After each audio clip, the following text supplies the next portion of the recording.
Welcome to this week in the world of wrestling.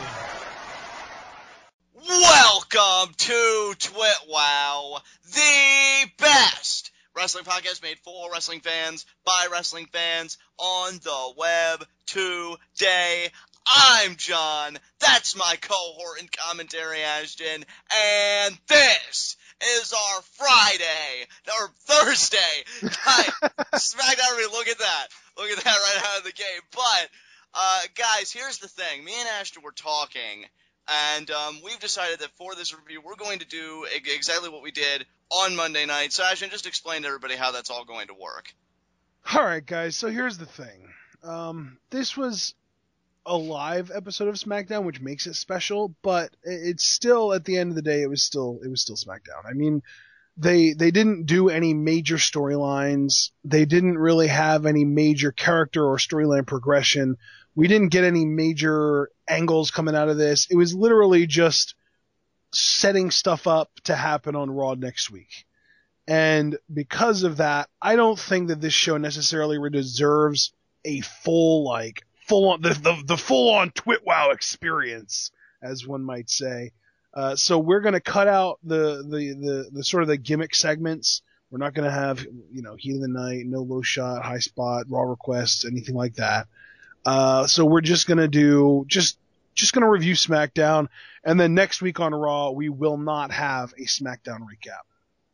Yeah, absolutely. So, guys, with that said, let's get right into it. I mean, the biggest talking point happens right at the beginning of the show, Ashton. You could have watched the first 15 minutes of this show and the last half hour of the show, and you would have been just fine going into Raw. I completely agree with you, especially in the case of the former here, because right. Triple H comes out, and, he addresses the crowd. And the first interesting thing of note that kind of rubbed me in the wrong way, and if we were doing gimmicky segments, I may have said it would have been a nitpick, because Triple H seemed to be more of a babyface here, have more babyface tendencies in this promo than what we're used to. I don't know if I can appropriately use the adage you came up with, Ashton, pulling a Triple H. Yeah. That's kind of what it felt like here to me. Yep. I mean, he's been doing this since 99, brother. I mean, this is classic Triple H. I think that the only reason that I don't want to complain about it, though, is because there's a very distinct possibility that he's doing this to set Roman Reigns up to be a heel.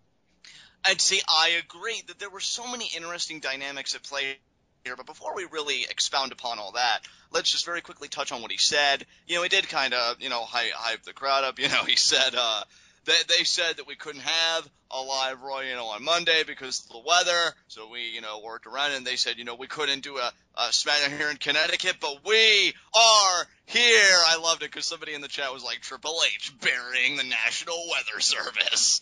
And yeah, pretty much talks about how, we have controversy just like the NFL has controversy, bringing up Deflategate, putting down Roger Goodell, and all those other things. And he finally does get around to the Rumble. And, of course, we see footage of Roman Reigns getting the last few eliminations and The Rock doing the run-in when Big Show and Kane were trying to put the boots to him and everything. And Triple H more or less says on Monday he is going to address this controversy. Now, before we really discuss it, Ashton, I also want to mention, Roman Reigns does come out after that, immediately after that. Whoa. Pump the brakes, brother. Let's not forget something else that Triple H said. He said about how Roger Goodell and the NFL have a problem with their balls, and then he brought up a bunch of, testicle jokes. But then he said that, unlike Goodell, when he has a problem, he handles it, and he's going to deal with the current problem at Fastlane, Sting. Oh, that's right. Yes, that was another major bombshell. Thank you for reminding me. Yes, Sting is going to be addressed at Fastlane, so I'm assuming it's going to be a face-to-face confrontation between these two. Yep. And what's so interesting about this is that Sting hasn't formally spoken out at all since, he and I don't think he's going to say a word. I think he's just going to show up. If Triple H tries to get physical with him, he'll react, but I don't think he's going to say or really even do much of anything other than just kind of be there. You know what? I do hope you're right about that, because I think there's great value in Sting speaking out for the first time. No. See, I think it is a pay-per-view, so if Sting does choose to speak, I wouldn't be disappointed or anything. Right. I'm just saying this is what I think is going to happen. I wouldn't mind it at all if Sting actually spoke out against Triple H to set up an angle for WrestleMania. I would be fine with that. I just judging by the way the WWE is handling Sting, I think that they're going to have him not actually say a word until his build up to the feud with Undertaker. See, that would be very interesting if you're right about that, and they do go that route. Because I actually do like that they've kind of preserved this mystique, so to speak, about Sting. So if they kept that going through Fastlane, I wouldn't have any qualms about that either. So yes, you're absolutely right. Triple H does address that head on, and that's probably the most heelish we do see. Triple H is bringing up Sting and that whole issue. But then again, he goes over the Rumble controversy, Roman Reigns getting the win, The Rock doing the run-in and everything. And he says that's going to be handled, this Monday. So if you're the SmackDown crowd, you may be a bit miffed, like, oh, we thought maybe that would be handled tonight, but I guess we'll have to wait till Monday. And another person who was miffed about it was Roman Reigns, because he does come out, to me, to a mixed reaction. I know a lot of people are commenting, oh, hear the boos, but I saw just as many people seem to be gesturing in a support. Dude, it is so, and dude, I don't think you understand how intolerable the Squared Circle subreddit has become. I saw, there was somebody who pretty much said what the people that you saw said, and they said something about how, oh, listen to those boos rain down on Reigns, and that kind of thing. And I tried to say something to him. Like I said, if you don't hear the pops he's getting, which are, I grant that they're getting followed up by the boos, but if you can't hear the pops that he's getting, you're either deaf, have the TV on mute, or you have very selective hearing.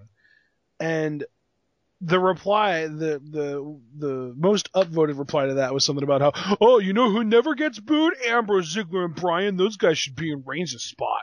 And the next most upvoted response was, I'm sorry, but those cheers are just about 40% in between or a little after heavy, heavy boos. I don't think you need to have the best of hearing to be aware that this guy is getting drowned in a shower of angry boos. Like, these people are so in denial, they might as well literally also be in the river in Egypt. Aw, snap. But you know what? We already had a pretty nice and substantive discussion on our Raw TWitWoW, when they were snowed in, about the fan reaction and about all of those dynamics. So go back and listen to that. Yeah, I'm not trying to deny that Roman Reigns gets booed. But then on the other hand, you can't try and deny, and when I say you, this time I'm talking more in general to kind of the audience and the Daniel Bryan fans, you can't try and deny that he also does get cheers. Like, it's not... And even to say it's 60-40 in favor of the boos, I think is unfair. I think it's pretty close to 50-50, if not closer to 60-40 in favor of the cheers. But people only listen for the boos, and they say, oh, I hear boos right there. He's getting booed. This is horrible. And the crowd confirms it, and WWE needs to learn the lesson. But if you actually listen for the cheers, you'll hear those as well. If you try and kind of sit back and just kind of take it all in, you'll realize that it's about equal. I think it goes back to what you said on Monday, again, with that whole discussion, that whole confirmation bias. You hear the boos, right, and you just run solely with the boos. Right, and the crazy thing is, like, it's not even that it's 50-50 right away. It's rather than being like boos and cheers stacked against each other or on top of each other, it's very chronological. Like, when Roman Reigns does something cool, the part of the crowd that wants to cheer him cheers right away. It's an instant boom, pop. Yeah. And then the people that are angry that Reigns is getting a main event spot at WrestleMania, eventually, when the pop dies down a little bit, drown out the pop with boos. Right. Like, every time Reigns does something cool, you hear, yeah! Yeah, exactly. And you gotta wonder, because he does, calm down. And here's where it gets interesting, because fans we could talk about all day with how salty they've been, how supportive they've been. That whole dynamic, I think, could be covered till the cows come home. But Reigns comes out, he confronts Triple H, and his tone and just his body language to me indicated, man, Roman seems pretty pissed, at least to me, because he says, Hunter, what are you talking about? I don't see the controversy. Boo! boo. Yeah. I thought that's because now that was a part where it was only the angry people that were reacting, because when he said, I don't know what you're talking about, what controversy, and then there was a boo, and then he goes, I won the Royal Rumble, boo. I thought that was hilarious. And see, it's so interesting, Andrew, because I know I'm going to fall into that hole here. But, where I was having a conversation, of course Daniel Bryan's name came up. Right. And I actually said flat out, and I'm going to say it again here because, again, you and I have very rational discussions. If Daniel Bryan somehow finds his way in this main event, I'm sorry. As much as I like Daniel Bryan, I am going to be pissed. Because let's be honest about something here. Daniel Bryan got eliminated very early on in the Rumble. He didn't even make it to the Final Four. So what kind of precedent does this set if this whole controversy does involve Daniel Bryan and he gets a slight taste of that main event? All I'm saying is that the precedent has already been set, and it was set last year when the crowd reacting to Bryan the way they did got him into the main event of WrestleMania. So that precedent is already there. That's true, but at least then I think I could forgive it because I think it was more logical when it's like, oh, there's a heel authority structure and they kept me out of the Rumble and all that stuff. So I could buy it. I really could. I could buy it quite easily.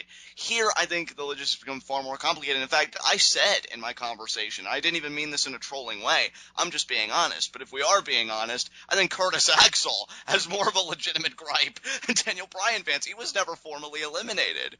Eric Rowan took him out and took his spot. So, I know it's been a whole joke with some of my friends, like #Axelgate. But, yeah, I think there's some credence to that if we're really going to be having this discussion. I just, all I want is for the WWE to put Roman Reigns up against Curtis Axel with the Royal Rumble win and the opportunity to main event WrestleMania on the line. And I would even pop if it was a squash match. If Reigns... Literally, the bell rings, Superman punch, spear, pin, it's over. Just to acknowledge it would make me so happy. Yeah, and can you imagine, though, how great it would be if maybe that's what Triple H is referring to? Like, we get to Monday, yeah. It's like, okay, I promised that we were going to refer to the controversy, so let's roll the footage and catch everybody up to speed. And it shows Curtis Axel being taken out by Eric Rowan. And it's like, tonight, Roman Reigns will face Curtis Axel. Winner goes to Mania. And it just gets all this build only to be a squash match. Yep. That would be great. It would be amazing. That's my thing. I feel like there's a small chance that they will do it, but if they do it, there's a huge chance that it will be a squash match. Right, definitely. And I would love it because that's the kind of corniness that I want from my wrestling. No, absolutely. I think it makes Triple H look like a boss, personally, because everybody's thinking, oh, okay, we're going to be heard, and Daniel Bryan's going to get the respect he deserves, and nope, all about that Axelgate. So, yeah, I could totally get behind that. Yeah. I just...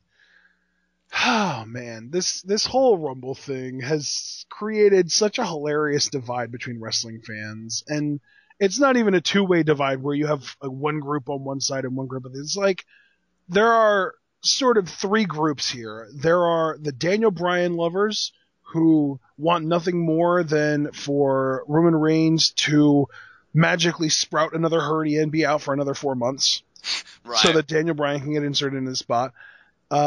Then there are the anti-Daniel Bryan lovers who are literally just cheering for Roman Reigns and booing Daniel Bryan because they're sick of the Daniel Bryan lovers. And then there are the people like us who are kind of sitting in between just laughing at everyone. Exactly. Like, I just want to be on the road to WrestleMania. That's it for me. Yeah. I really have no vested interest. I, for one, am looking forward to whatever match Daniel Bryan happens to be in, whatever match Dean Ambrose and Dolph Ziggler happen to be in, whatever match Ryback happens to be in. There are other guys that I can get enjoyment from.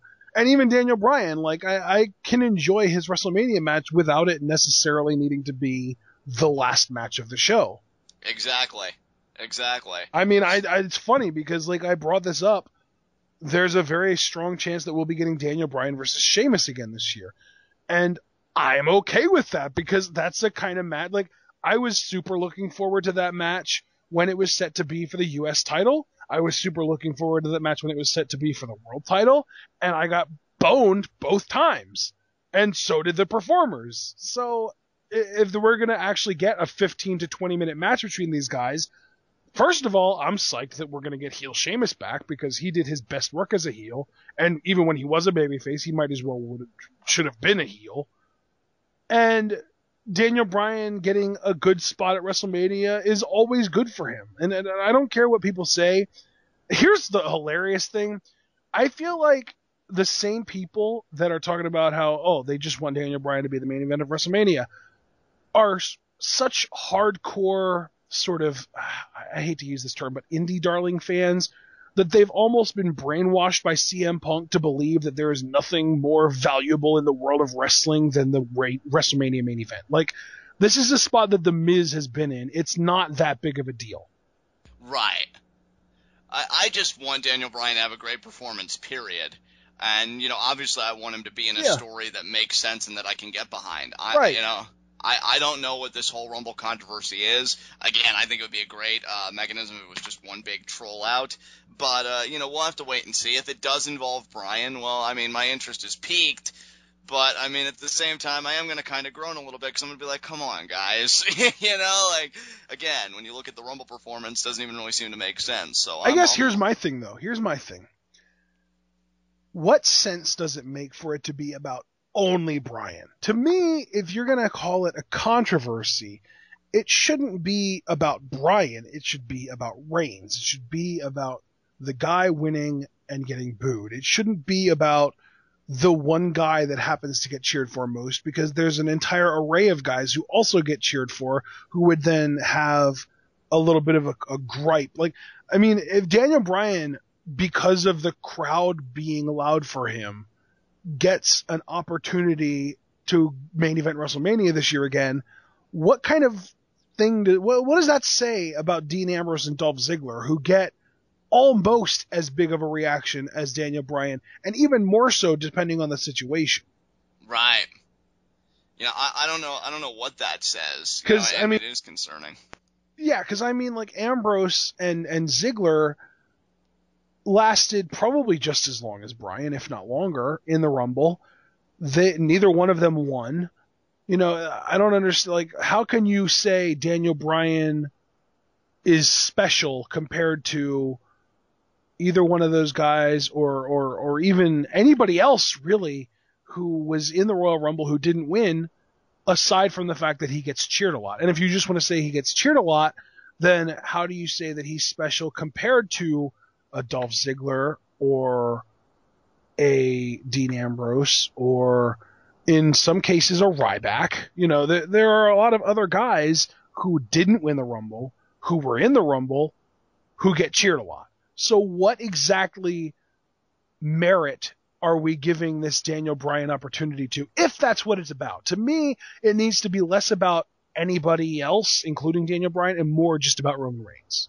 I think it's very interesting that you brought that up, and that was going to be, kind of my final focus. If it is about Roman Reigns and Triple H is kind of having fun at his expense, you're like, wow, I mean, you won the Royal Rumble, you're going to WrestleMania, this is something that every guy in the bag dreams about, and yet none of these people can give a crap. And just kind of be like, how does it feel to know that, people just almost universally loathe this decision of you going to WrestleMania? At least Triple H would play it up like that. And what's hilarious too, dude, is I feel like I'm starting to kind of grasp the number one biggest complaint about Roman Reigns winning the Royal Rumble, aside from him not being Daniel Bryan, is that people don't want Brock Lesnar's last match to be a horrible one like what happened with Goldberg.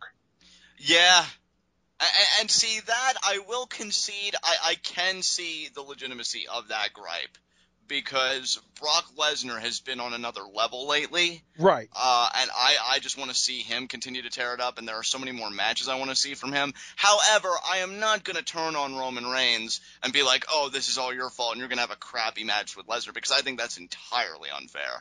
Do you know what would be absolutely incredible? What's that? If Randy Orton came back, and he, as a babyface, got inserted into the main event of WrestleMania. See, now that I can get behind for a multitude of reasons. I don't know, man. I think the whole dynamic. And you know why though? Because then that would give them an opportunity to turn Reigns heel. Right. Which at this point it feels inevitable. Yeah.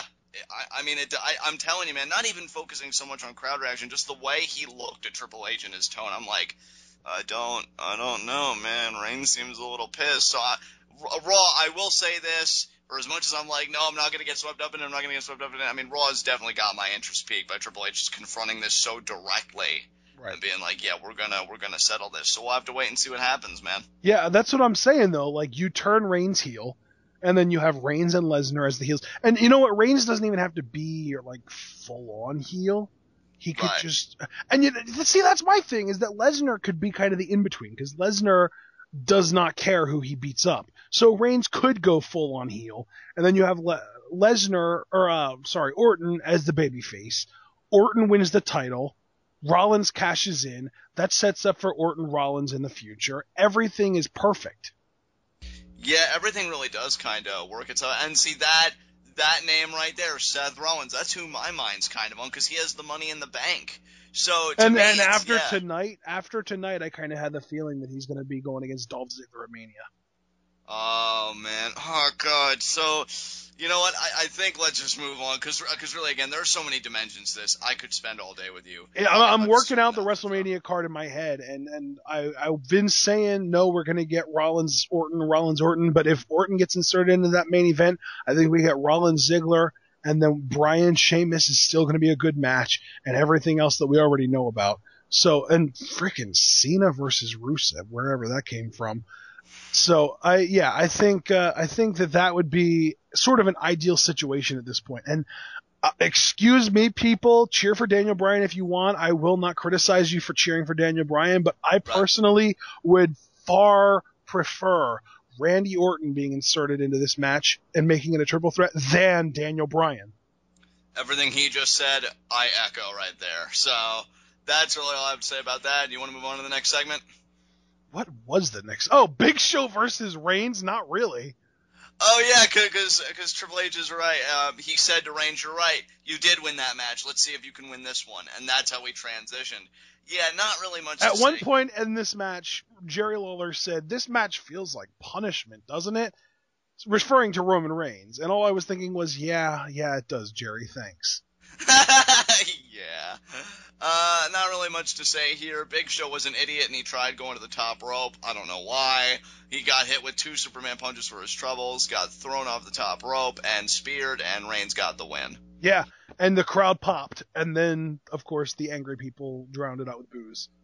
Yeah, all about that controversy going to be addressed on Monday. Oh, I just have to say, I hope they don't try and turn this into a John Cena thing, where it's, oh, as long as the crowd is reacting, doesn't really matter if they're cheering or booing. Like, screw that. Roman Reigns is not in the same kind of position as John Cena, where he's doing all these Make-A-Wishes, and he's making all this money with merch and all that stuff.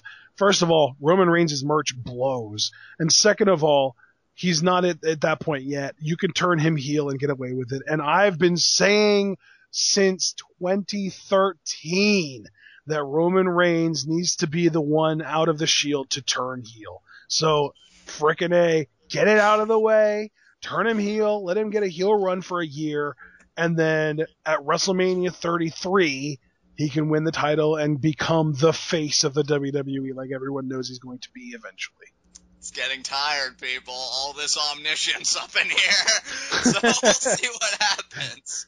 Oh, man. So what It's like when we're watching football and it's 3rd and 1 at the 50-yard line, and I say, we're going to try and run it right up the gut, and they're going to stuff it, and we're going to punt. And then it happens. It just gets tiring, people. Or my personal favorite, when we're down by 1 touchdown into the 4th quarter, and you're like, well, the game's over, and I'm like, no, that's ridiculous. We still have a chance 2 touchdowns later. God damn it. So what came after this, man? After the punishment match? Yeah, after the punishment match. A video from Vince McMahon. Pretty much what we all expected. He's just talking about how we have the network free for February for new subscribers. So, I mean, I guess now they're going to start doing this every other month. So you're going to have to pay for Mania if you want to see it in March. But for April, you can totally have it for free. Yeah. Great marketing strategy. I don't know. I kind of feel like they're only doing this for the UK, and they would feel like stupid if they would do it for the UK and not let the US people get in on it too. Right, yeah, because you don't want to start that problem. I know, right? We got a Arnold Schwarzenegger Hall of Fame video, whatever, and then we got Seth Rollins. He comes out, cuts a heel promo. I'm not even going to go over everything he said. It doesn't really matter. He's just cutting a heel promo and getting the fans angry at him. He basically says that nobody is as much of a man as him, and he calls out anybody that thinks they are, and Ryback's music hits, and he comes out, and he gets triple teamed, and then Eric Rowan's music hits, and he comes out, and he gets immediately neutralized because apparently he's the largest jobber on the planet. And then Dolph Ziggler's music hits, and he comes out, and he starts to get an upper hand on Rollins, but then I want to say they go to the outside, and I think Seth does something to get a little bit of an upper hand on Ziggler, and then he goes back in, and eventually it gets to a point where Rollins escapes, and J&J Security are kind of getting, like, trying to crawl out of the ring, while Ziggler and Ryback, apparently incapable of grabbing clothing, are just kind of open hand palming at their clothing. So they escape, but then Rowan grabs him, turns around and goes to bring him back. Rollins knees him in the back, and they all three escape. So that's your segment for the night. That was, I gotta say, I did enjoy it, and the Ziggler pop, man, I gotta tell you, I really, really have a feeling that he's gonna be facing Rollins at Mania. And I would not have any qualms about that because the matches these two guys have had, and Ziggler's only... See, and it's a shame that Ziggler's already kind of beaten Rollins one-on-one, because that would be such a perfect and simple story for Mania. Right. But, they can still, I think, have a great story. But allow me to just illuminate the real issue here. Once again, Curtis Axel gets screwed out of the Mania main event, and then Rollins cutting a promo about being the only real man. Gimmick infringement? What about a real man, Curtis Axel? I didn't even think that. That's amazing. Yeah, so this guy is getting screwed every way to Sunday, and I'm just like, poor Axel. Seriously. Yeah, poor Curtis Axel. He needs to go deliver an axe hole to Rollins. Exactly. Oh, man. Up next, though, we got some stupid Kane casket segment that I don't even feel like talking about. John? I don't really... It got weird, man. Do you feel like talking about this at all? No, we can move on. I mean, to sum it up, thump, thump, thump, thump, thump, thump, thump, thump, thump, thump, thump, thump. Like, what? Are you serious, Kane? It slacks. He's not even... Yeah, and that's the thing. It's not like he's wearing his red and black garb, rocking the mask with the long hair. No, it's corporate Kane. I feel like he's sitting at that casket filing taxes. That's all we think of Kane doing is filing taxes. Like, he doesn't do anything else. So up next, we had Jey Uso versus Tyson Kidd. And if we were doing a high spot, low shot, my low shot would probably be Jey Uso, because Tyson Kidd actually won this match. Yeah, he did! And that's what... What do you call them? The Team Uppercats? Team Uppercats! Uppercats are going places, bitches. Tyson Kidd got the pin, and the low shot at life, Natalia, was looking all shocked. Like, although I think there's a possibility that we might need to start calling them the Brass Ring Club, because that's just too good. I know, right? But speaking of which, Adam Rose was not present. I would have taken him over Natalia, but I digress. Right, though? I know. And he's Tyson... even more attractive than her, and I'm straight. I'm going to compose myself. So Tyson gets the pin, and Team Uppercats... God, I fucking love that shit. I know, it's so perfect for them. Are gonna be getting a tag title shot probably at Fastlane, and they're gonna get all up in that gold like Machiavelli does that catnip. Okay, I'm done. I can't even handle this right now, dude. Oh man, go Uppercats. 4-4-4 life. 4-4-4 life. but seriously though, I'm really glad to see these guys get in the title picture. I love that they've been working on double team moves. I love that, just how they mesh together overall. We know that they're not going to win because I'm still committed to the WrestleMania plan. Ascension beats the Usos at Mania. But damn, it's just great to see these guys on pay-per-view competing for some kind of gold. So let's do it. Absolutely. Up next, we had a Rusev, Lana, John Cena segment. To kind of sum everything up, Rusev says blah, blah, blah, America sucks and John Cena sucks. And then John Cena comes out and says blah, blah, blah, I don't suck, you suck. And pubes and boobs and Lana's hot and she's a hoe and I'm going to win the United States Championship. See, and see, okay. First thing that kind of confounded me a little bit, this is still a non-title match, right? Because it was talking about the champions here. I mean, the U.S. title didn't suddenly become up for grabs at Fastlane, right? It might be now. It might be now. And I was kind of wondering if maybe, like, for the rematch at Mania, because I'm convinced there will be a rematch at Mania, if that won't be the case. But see, here's the thing. I do have to give the promo a little bit more credit. And yes, folks, Ashton wasn't being hyperbolic. I mean, pubes and boobs was literally a line in this promo from Cena. So, yeah, I'll give you 5 seconds to facepalm. But Rusev, I really loved what he said here when he said, John Cena, he's not worthy to face Rusev. See, all this time when John Cena talks shit about other people and Rusev flips the script and he's like, no. You're not worthy enough to face me. You've got no titles, and you're simply a relic from the past. I'm like, oh, sick burn. Go communism. And I love that John Cena actually has a new catchphrase. After all these years, we've been begging for character development, and John Cena's character development is a new catchphrase. I'm the face of the place. Yeah, son. I'm... Put on sunglasses. Yeah! Yes! I can't. It's so weird. I just like this review's quickly becoming because I'm getting delirious. But it's so weird because I can't lie and be like, I'm excited for this match. Because if by excited you mean like I feel this sense of dread, that would be more apropos. Yeah. But like, I you know what I'm excited for though? I'm excited for the prospect of United States champion John Cena. You know what? Because I mean, if I had it my way, Rusev would beat Cena twice in a row and end the feud. But we all know that that's about as realistic as Daniel Bryan main eventing WrestleMania this year. I had to. I am so sorry I had to. I had to take that opportunity. But anyway, I think that looking on the bright side here, there's a very distinct possibility that John Cena will actually win the United States Championship. And that has all kinds of potential that I am interested in seeing. And Ashton, I mean, you've called me out when you feel like I'm reaching before, so I can trust you to do it again here. Maybe we could almost construe that as a positive for Rusev, because of all the guys on the roster, it took John Cena to beat him for that championship. Yeah. And John Cena's no joke by any means. As much as we like to, kid at his expense and everything, he said it himself. 10 WrestleMania main events, 15-time world champion, all that stuff. And to say that Yeah, he's great at building himself up. Now let's see you do that for someone else, you jackass. I know, right? What a freaking douche. But, yeah, just the idea that that's how they end Rusev's reign, because it's kind of a confounding problem when you have a guy that's undefeated and as legitimate as Rusev, and it feels great to say that about a heel. How do you take a belt off of him? And Cena, as much as it kills me to say it, just might be the answer. But I think it'll be at Mania, though. It won't be at Fastlane. Yeah, it will definitely be at Mania. And some of the people I was talking to on TWitWoW, I think it was World Champion Devin, which, by the way, guys, go and check that group out. It really is an amazing group. He had a great point.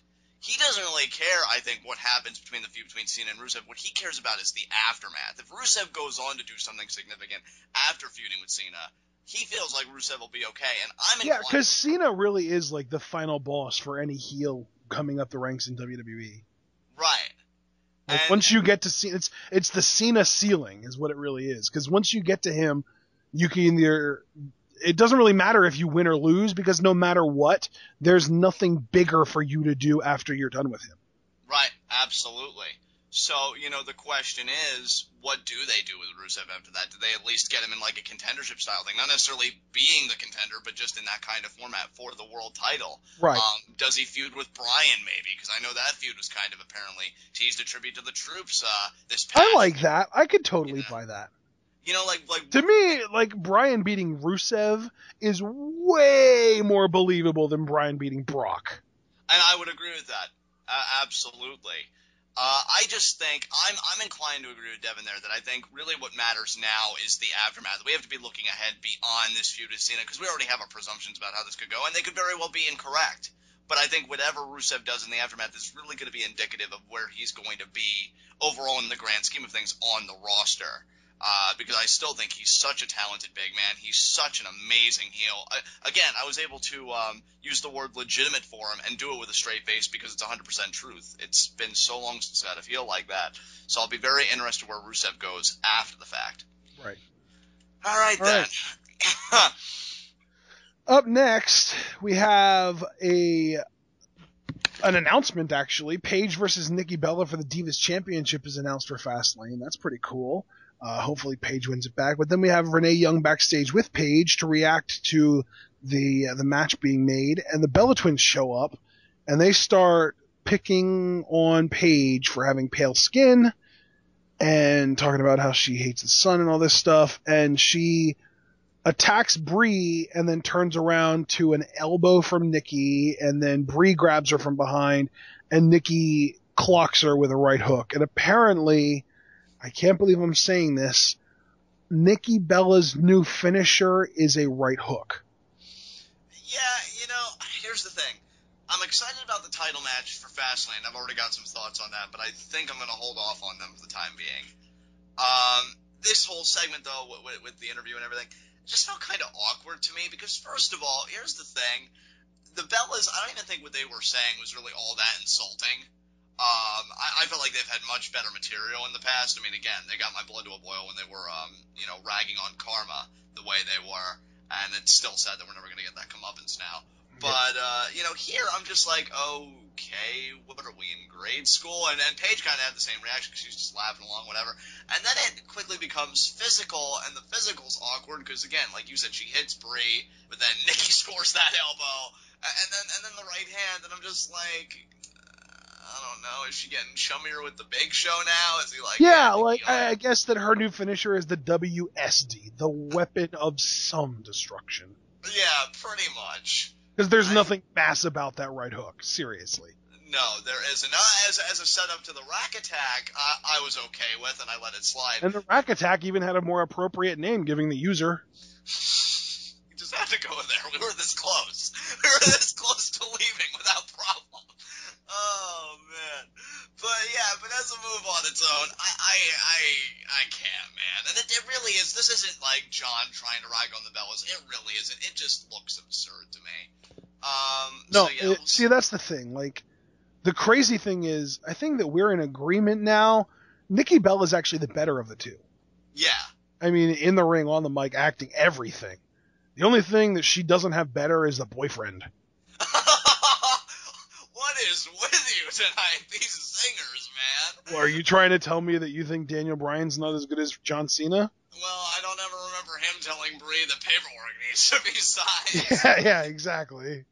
I mean, oh my God. Brie's husband actually put a ring on it, so there you go. Oh, man. I can just hear Nikki Bella now, but he's the love of my life. Yeah, tell that to Clause A, Section 13 of your paperwork. I am happy. God. No, but getting serious though, the only reason we've gone off this far is because the right hook as a finisher is just plain stupid, and I never thought I'd be saying this, but I wish she would go back to using the Rack Attack. Yeah. I don't know how I can form those words into that sentence with a straight face, but I just pulled it off. That's amazing, and I completely agree. Hell, I'm not even, again, for me, I'm not even asking her to discard the right hand. If you want to keep it as a setup, again, I let it slide. And not even necessarily as a setup, maybe just as like like what Ziggler does with the Famouser. You use it as a way to put you and your opponent on it's like a desperation maneuver. That's what it is. A desperation maneuver. You use that when your opponent is in the lead, and it's more of a babyface thing too, because you use that and then you kind of lay back down and then you continue selling the beating, and now you're both kind of on equal footing. Like that. That's what that right hook is to me. It's not a friggin' finisher. Although then again, the most common finisher in the Divas division is a roll-up, so what do I know? I know, right? Roll-up of death.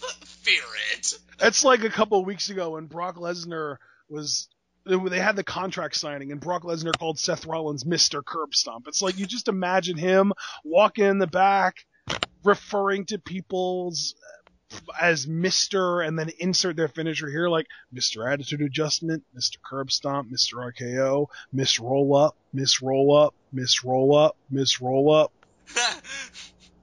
And then you get to Bryan, Mr. Knee in the face. Hey, I'll have you know it's Mr. Small Package. Yeah. Oh, man. So, yeah, I mean, hopefully this is a good match. Again, I already have kind of some thoughts, but I'll hold off on them. But I'm just glad to see Paige back in this kind of role, and I'm interested to see what they can do. Maybe they can get beyond this kind of stuff come Monday and the weeks leading up to Fastlane. So. Yep. Up next, we had Gold Star versus the Ascension, and the Ascension wins in what, I wouldn't call it a squash, but it was a pretty dominant performance. The only thing really noteworthy coming out of this, other than the Ascension picking up another win against an established tag team, is the dissension between Gold Star. We had Stardust playing the heel in this example because he told Goldust to stay out of the ring. He wanted to start, and Goldust was just like, no, man, it's cool. I can start. And Stardust was like, no, you leave. And then he did. And then next thing you know, when Goldust actually got into the ring, he went off the ropes and Stardust tagged himself in when Goldust had some momentum going. So it's looking like if we do get this match at Mania, Stardust will be the heel. And you know what? More power to him. Definitely. I think Cody Rhodes or Stardust or whatever we're calling him, can be a great heel. I don't really know how I feel about this gimmick staying around like after Mania. I know that's been kind of a debate among some wrestling fans as well that are fans of Cody Rhodes. But it should be a good matchup. This isn't Cody Rhodes though. This is Stardust. It is Stardust. And I mean, I don't know if you're aware, but Stardust has even gone as far as to request Wikipedia separate his page from Cody Rhodes because they're not the same person. Oh, God, and even Foley is cringing. But, yeah, the Ascension gets... It's awful. Like, I was even just getting ready to say, like, both of these guys are actually douchebags as human beings, so I think I would prefer to cheer for the more entertaining character, and that's Goldust. Yeah, exactly. Should be a good match, though, if that is where it's going, and it definitely seems like it. So, we'll see what happens in the aftermath there. But the Ascension does get another win. Be curious to see what they do at Fastlane, if anything at all. Maybe a match with the New Day. I don't know. We'll have to wait and see. Or maybe a match with the frickin' Usos. Hello. Uppercats first. Fine. Yeah. Okay. Then we do Ascension versus Miz and Mizdow for the number one contendership. I can actually get behind that. Yeah, you better, because that's what you're getting. Whoa. So yeah, with further disascension between Miz and Mizdow. Did you just say disascension? No, dissension. That would have been, dissension. Is the dissension a new tag team to take on the Ascension? Oh my God, the Byron.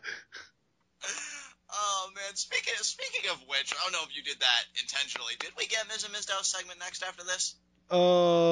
Yes. Oh my goodness, the perfection of that transition. The greatest unintentional segue ever. Yeah, we get this magician performing tricks for, I know R-Truth was in this, Zack Ryder was in this. It's an illusion, Michael. Oh, an illusion, okay. Tricks are, what was the line? Tricks are for whores or something like that. What? Okay. So yeah. I forget the quote. Look. Shut up. I don't even... Okay. What were you saying? I don't even know anymore. Continue. He had an egg, and he was He was hiding the handkerchief in the egg, and R-Truth was like, damn, that's the coolest thing I've ever seen in my life. And then Miz and Mizdow. Yeah, see? Yeah, I was right. The quote is, it's an illusion, Michael. A trick is something a whore does for money. Yes! I knew I wasn't stretching too far there. Oh my god. What is happening right now? Okay, so then Miz and Mizdow, they come on. And everybody's kind of bummed out because now everybody hates the Miz.